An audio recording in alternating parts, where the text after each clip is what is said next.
做得到。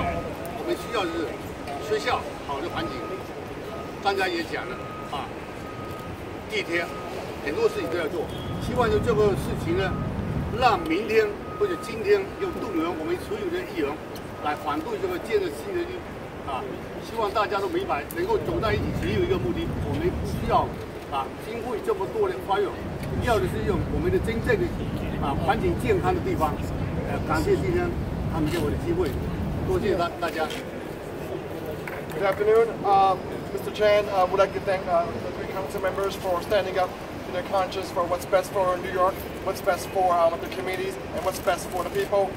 As Mr. Chan just noted, we don't need to spend $10 billion on building new jails. We can do that right now on Rikers. We can save that money for what we really need, which is educational programs, vocational programs, our seniors, and night shop.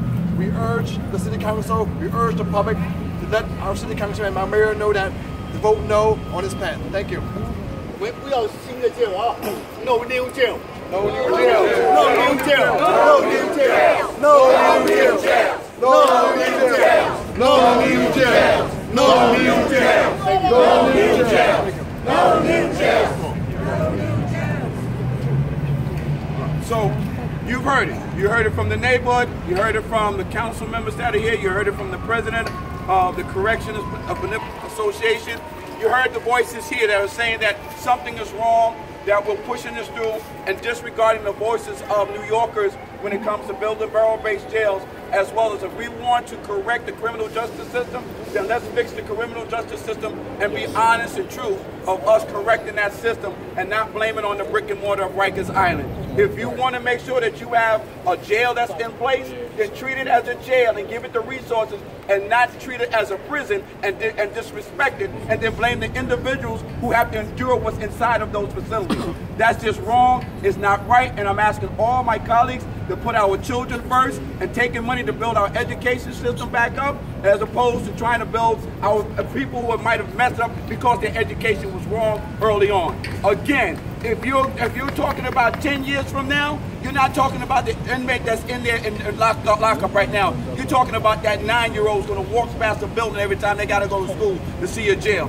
That just isn't right. We're asking the city council, we're asking our colleagues to stand up and be strong, revisit this conversation and have the right conversation, because all our no conversations never were brought to the table to have a real conversation why we oppose it. And anytime we want to oppose it, it was kind of pushed to the side to push a strict agenda of making sure that Rikers Island was repurposed. The president said it best. If you want to repurpose Rikers Island, then say that and be honest, but don't throw the men and women who work every day at Rikers Island to provide for their families, to take care of those who are in that system, that they're the enemy. It just isn't right and it just isn't fair. We're going to conclude. If you have any questions, we'll open it right now, because Councilmember Diaz and I do have to go inside and put our no votes on the record. So among the 51 council members, are you only 3 vote no on this? No, there's roughly about, you want to answer? There's roughly about 10 definite no's in the council so far, but we think there'll be more also. But we're urging everyone to call their council members and urge them to vote no.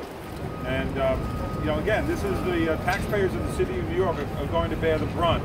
And we can save at least $5 billion if we just refurbish Rikers Island. You have a lot of space there. So again, the council members have to listen to reason and stop this religious movement that's taking place to close Rikers. They're blaming the brick and mortar, and they're not doing anything to fix the criminal justice system. So that 10 vote no council members, do you have a meeting with Corey Johnson? Again, that's they're working out deals in there. So they're trying to convince the no votes to vote yes, and so this is what politicians do and the mayor does. We think that there could be a lot more than 10. We can get close to actually defeating this plan if actually people will listen, council members will listen to reason. Any other? Well, what's the connection between the vote to close Rikers Island, the Justice Reform Act, no cash bail, and the thousands of young single men that are being released from prisons and mandated to stay in privately run rehabs being paid for by the Department of Homeless Services? Again, we're seeing the mayor's plan go awry. He has no plan for criminal justice. He has no plans even to house the homeless. It's just putting it off, and he's done this with the criminal justice system in his entire time he's been mayor. He really hasn't refurbished anything, hasn't really put money into the system, and hasn't really worked on it. And what we're seeing now is just this movement that he can just kick the can down the road. So again, maybe you want to answer that too, but we're in a situation where nothing is improving in the city of New York. I think we all can agree on that. At the end of the day, if we really want to fix any issues that we have, whether it's all these reforms, then let's have a real honest conversation with ourselves and take out personal gain and personal growth and politics out of it. Again, if you do not look at the system for what it is, we've talked about these reforms that's supposed to kick in now and through January.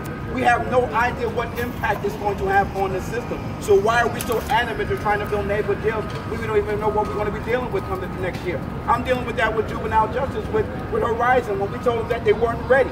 And now the corrections officers are dealing with so many challenges inside the juvenile justice system. Sometimes the agendas gotta slow themselves down to get it right. Sometimes out in the world of politics, we can't figure out how to have logical and be insane in some of the decisions that we make. So I'm praying that sanity kicks in, and then we're able to make sure that we respect the wishes of everyone in the neighborhood who said, no, revisit this plan and do something different to protect New Yorkers. I believe what you said, that's a land grab, and they haven't gone this through yet. Thank you. That's right. 1 and 2. As far as the Bronx site, I asked the mayor, where is the tow pound going to be? And he said, we'll find a place for it. But my question really is it a land grab for the Port Authority to build a longer runway to get bigger planes in? I couldn't tell you who they trying to grab it for, but I know it ain't for the everyday Joe. So at the end of the day, and that was my only thing, if you want to repurpose everything, the president said it best, don't use them, and again, you set the narrative so when you present something else, people will buy into it. This narrative has not been a good narrative that's been put forth to get people to believe why we should be closing down Rikers and then why we should build borough-based jails. I think the narrative is flawed, and it's because it's not genuine. And if it was really genuine, if we're saying, listen, we want to just take Rikers Island back and we want to build something else and we want to figure out how do we have an incarceration system that makes a little better sense, then we can have that conversation. But don't blame people and fault people and fault the system. You can't fault the system. You're faulting a building for the system's problem. And that's where everything goes left. Have you spoken to your colleagues who are still undecisive? And what do you say to them? I know some of them are from the Bronx. Yes. We have actually, when we had our delegation, we had 3 no's, 3 yeses, and 3 undecided. All I can say to anyone is listen to the reasonable conversations that we've offered here today. And I've often sat down with my colleagues, and I don't want to throw anybody underneath the bus. I just wish that in the day and age that we have a responsibility to our constituency, that we don't play politics with our constituency. And I think when we take that approach, that you can get covered and stand behind your constituents who say, yes, we want something, or no, we don't know something. We don't have to come down here and get bullied by anybody, especially when our children and our schools, our MTA and our niches are falling apart. And we're talking about building jails.